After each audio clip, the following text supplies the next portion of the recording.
کہ ایک ووٹ کی زدوں کا راستہ تھا، ایک اقتدار کا راستہ تھا۔ ہم نے ووٹ کی زدوں کے راستے کو اپنایا، سیاست کی۔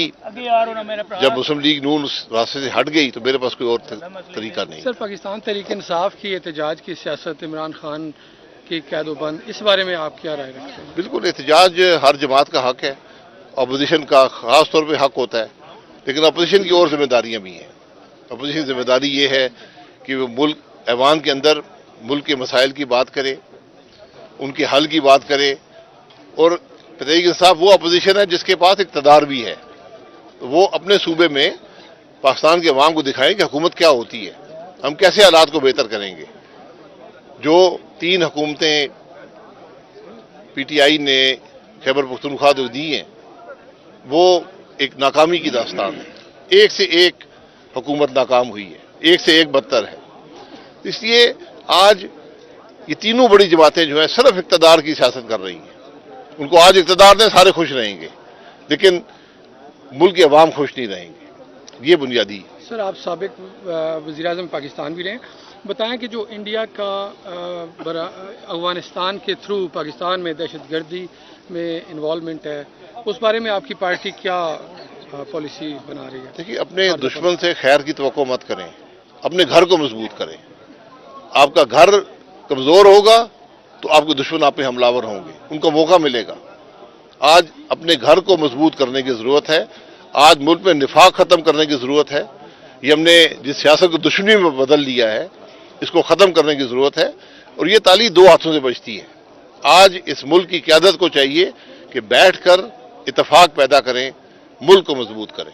اچھا سر، آپ وزیر اعظم بھی رہے، یہاں پر بات ہوئی 2 کروڑ سے زائد بچے جو ہیں وہ اسکولوں سے باہر ہیں، صحت پہ بھی بات ہوئی۔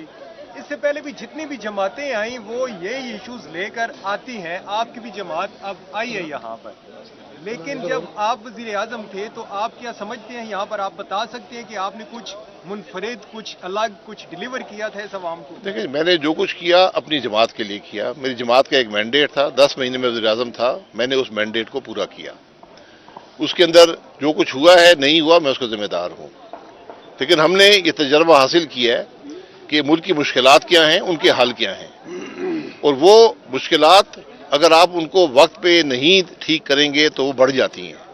آج مجھ سے اگر آپ پوچھتے ہیں کہ سب سے بڑا مسئلہ کیا ہے، تو آج مسئلہ اسکول سے باہر جو بچے ہیں وہ ہیں، آپ کے بے پناہ مسائل ہیں، لیکن اس چیز کو آپ نے سب سے پہلے حل کرنا ہے، کیونکہ اگر آپ نہیں کریں گے تو یہ بچوں کا وقت گزر جائے گا اور یہ ملک پر بوجھ ہوں گے۔ اس لیے میں اس کی بات کرتا ہوں۔ الیکٹیبلز جو ہیں جو ہر جماعت میں جا کے شامل ہو جاتے ہیں، جس طرح پی ٹی آئی میں بھی شامل ہوئے، یہ پکی پکائی جماعت نہیں ہے، ہم الیکٹیبلز نہیں ڈھونڈے، ہم نے الیکٹیبلز میں کوئی خرابی نہیں ہے، لیکن ہمیں ہر الیکٹیبل قبول نہیں ہے۔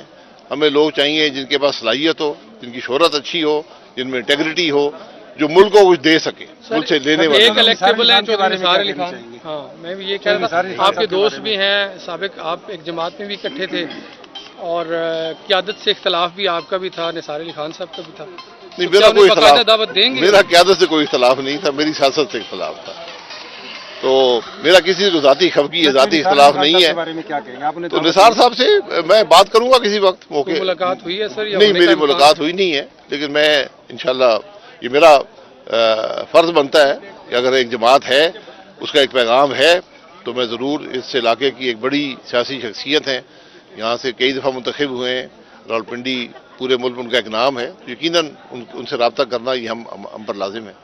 سر، پبلک نیوز، سر یہ بتائیں کہ حکومت آئینی ترمیم منظور کروا لے گی، اور سیکنڈ یہ بتائیں کہ جو آپ کی پارٹی ہے عوام پاکستان پارٹی، اس کا آئندہ کی سیاست میں ہم کیا یہ توقع رکھ سکتے ہیں کہ یہ کس طرح سے چینج لے کے آئے گی؟ آپ کے ساتھ بھی وہی لوگ ہیں جو پرانے اقتدار کی کشتیوں میں وہ سفر کر چکے ہیں، تو یہ ہم کیا امید رکھیں، عوام کیا امید رکھے کہ یہ کس طرح سے چینج لا سکتے ہیں؟ جی، ہمارے ساتھ جو لوگ ہیں وہ اقتدار کی کشتی سے اتر کر آئے ہیں، اسٹیبلشمنٹ کی سیاست چھوڑ کر آئے ہیں، انہوں نے تجربہ حاصل کیا ہے۔ جی بالکل، تجربہ حاصل کیا ہے نا، سیکھا ہے۔